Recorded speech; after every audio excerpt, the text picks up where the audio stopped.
নমস্কার। ৩রা মে ২০২০ থেকে আবিশ্বের কবিদের কবিতা পাঠে এই প্রথম আমি পাঠ রেকর্ড করছি। বাংলা ভাষার কবি দিলু রকিবার কবিতা। কবিতাটি কবি সুধীর দাস সম্পাদিত ই ম্যাগাজিন কবিতা বাংলা বর্ষ ৬ সংখ্যা ১০৪ 23/7/2025 প্রকাশিত।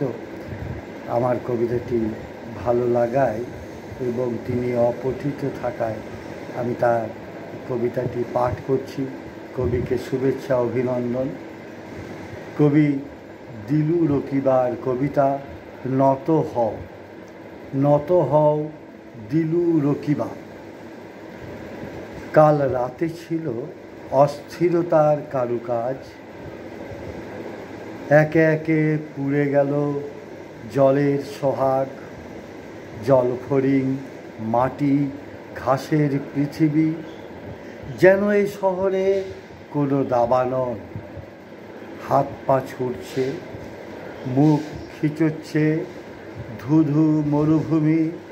বুকের ভেতর একটা গভীর ক্ষত। তৃষ্ণার জল, আর ওই জলের ভেতর একটি হৃৎপিণ্ডের লাশ। প্রেম, নত হও, এসো পান করো জড়া ধুলো ক্ষত। নত হও প্রেম। কবিকে আমার শুভেচ্ছা, অভিনন্দন ও ভালোবাসা। কবি জয়।